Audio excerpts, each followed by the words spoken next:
তাই আমাদের সবার একটা ফিকির থাকা উচিত এখন যে কিভাবে আমরা একটা ইসলামী রাষ্ট্র কায়েম করব।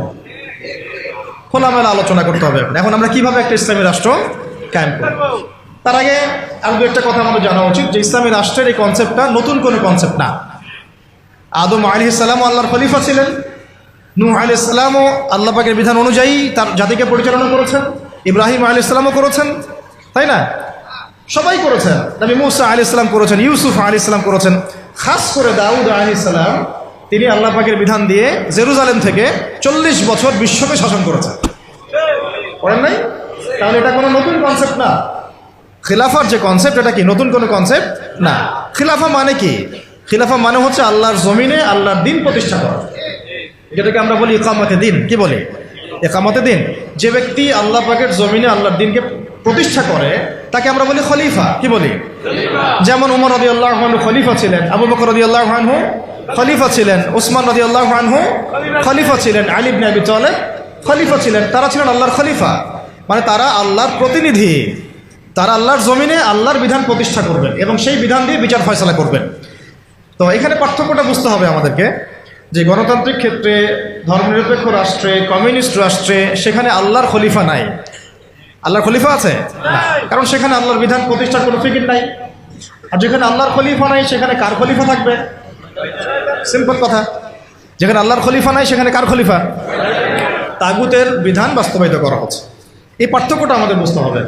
এটা নতুন কোনো কনসেপ্ট নয়। আমাদের নবী সাল্লাল্লাহু আলাইহি ওয়াসাল্লামকে রাষ্ট্র পরিচালনা করেন নাই? তার রাষ্ট্রের নাম কি? না বুঝে বলেন না। তার প্রথম রাষ্ট্রের নাম কি? মদিনা। মদিনা প্রথম ইসলামিক রাষ্ট্রের নাম কি? মদিনা। তারপরে মদিনাকে ভিত্তি করে আস্তে আস্তে আস্তে তিনি মক্কা বিজয় করেছেন। প্রথম ইসলামিক স্টেটের নাম কি? মদিনাতুল মুনাওয়ারা। তো সেখানে কি অন্য ধর্মের মানুষ ছিল না? তাদের অধিকার রক্ষা করা হয়েছে না?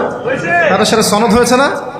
ইহুদিরা চুক্তি ভঙ্গ করেছে, তখন আমরা আক্রমণ করেছি, কারণ গাদ্দারদের কোনো ক্ষমা নাই।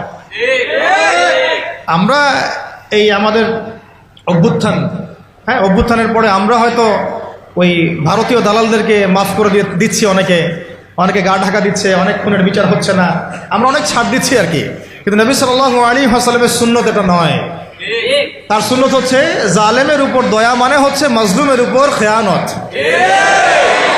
জালেমের উপর মারহামাত, মাজলুমের উপরে কি? খেয়ানত। নবী সাল্লাল্লাহু আলাইহি ওয়াসাল্লামের সাথে গাদ্দারি করেছে বনু কাইনুকা, নবীজি বের করে দিয়েছেন। তাও একজন মুসলিম নারীর সম্ভ্রমহানি করেছিল, তাতেই পুরা বনু কাইনুকাকে বের করে দেওয়া হয়েছে। আর আমরা তো দেখছি যে প্রকাশ্যে সাইফুল ইসলামকে জবাই করা হলো, কোনো বিচার হইল না, তাই না বিষয়টা? তো এটা বনু কাইনুকার ক্ষেত্রে হয়েছে। আবার বনু নাজির নবী সাল্লাল্লাহু আলাইহি ওয়াসাল্লামকে কি করেছিল? উপর থেকে এই যে আপনার চাকতি বুঝেন, চরকি যেগুলো বলে, কি জানি বলে, জাতা যেগুলোতে ধান পিষ্ট আগেকার মানুষ, এইগুলো উপর থেকে ফেলে আল্লাহ নবীর মাথায় ফেলতে চেয়েছিলেন সাল্লাল্লাহু আলাইহি ওয়াসাল্লাম। এভাবে গুপ্ত হত্যার চেষ্টা করেছিল তারা, বনু নাজির গোত্র। তো এরপরে নবী সাল্লাল্লাহু আলাইহি ওয়াসাল্লাম তাদেরকে আক্রমণ করে, অবরোধ করে ওখান থেকে বের করে দিয়েছে। আর বনু কোরাইজা এই আহজাবের যুদ্ধে, খন্দকের যুদ্ধে আমাদেরকে পিছন থেকে ছুরি মারছে। কোরাইশদের সাথে তারা সন্ধি করে আমাদেরকে ভিতর থেকে ক্ষতি করার চেষ্টা করেছিল। নবী সাল্লাল্লাহু আলাইহি ওয়াসাল্লাম তাকে অবরোধ করে ওখান থেকে বের করে দিয়েছে। কখন আমরা তাদের সাথে চড়াও হয়েছি? যখন তারা আমাদের সাথে গাদ্দারি করেছে। তো নবী সাল্লাল্লাহু আলাইহি ওয়াসাল্লামও রাষ্ট্র চালিয়েছেন, মদিনা রাষ্ট্র। সেখানে অমুসলিমদের অধিকার তিনি সুরক্ষিত করেছেন, কিন্তু গাদ্দারদেরকে মাফ করেন নাই, শাতেমে রাসূলকে মাফ করেন নাই, নবীকে যারা গালি দিয়েছেন তাদেরকে মাফ করা হয় নাই। আচ্ছা, নবী সাল্লাল্লাহু আলাইহি ওয়াসাল্লামের মদিনা রাষ্ট্রে কি আল্লাহর আইন ছাড়া অন্য কোনো আইন চলেছিল? তাহলে আপনি পার্থক্য বুঝে নেন, আমাদের সাথে তাদের কি পার্থক্য? তাদেরও ভূখণ্ড ছিল, মানে নবী সাল্লাল্লাহু আলাইহি ওয়াসাল্লাম এবং সাহাবীদেরও ভূখণ্ড ছিল, আমাদেরও ভূখণ্ড আছে। তাদেরও সরকার ছিল, আমাদেরও সরকার আছে। তাদেরও সার্বভৌমত্ব ছিল, আমাদেরও আছে। তাদেরও সংবিধান ছিল, আমাদেরও আছে। তাদেরও এই আপনার আর কি লাগে? বুঝলেন না? ঠিক আছে, ওটা বলেছি। মানে রাষ্ট্র গঠনের 4টা মৌলিক উপাদান লাগে: ভূখণ্ড, মাশাআল্লাহ, ভূখণ্ড, সরকার, সার্বভৌমত্ব এবং জনসংখ্যা।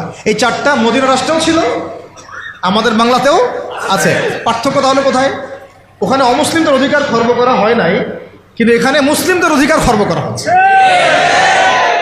সেখানে অমুসলিমদের অধিকার পর্যন্ত খর্ব করা হয় নাই। কোথায়? মদিনায় অমুসলিমদের অধিকার পর্যন্ত খর্ব করা হয় নাই, আর এখানে মুসলিমদের পর্যন্ত অধিকার খর্ব করা হয়েছে। পার্থক্য আছে না? পার্থক্য। ওখানে অমুসলিমদের সাথে আমরা কোনো দ্বন্দ্বে যাই নাই যতক্ষণ না তারা আমাদের সাথে গাদ্দারি করেছে, বেইমানি করেছে এবং আমাদেরকে পিছন থেকে ছুরি মেরেছে। এখন দেখা যায় অনেক সময় আমাদেরকে প্রকাশ্যে অখণ্ড ভারতের জয় শ্রীরামের স্লোগান দেওয়া হচ্ছে, প্রকাশ্যে আমাদের ভাইদেরকে অনেককে অত্যাচার করা হচ্ছে, জবাই করে হত্যা করা হলো, আমরা কোনো ব্যবস্থা গ্রহণ করতে পারছি না। আমরা দৃষ্টান্তমূলক কোনো শাস্তি এখন পর্যন্ত দিতে দেখি নাই। এটা আফসোস আমাদের জন্য। কিন্তু নবী সাল্লাল্লাহু আলাইহি ওয়াসাল্লামের যুগে একজন দিনী বোনের ইজ্জতের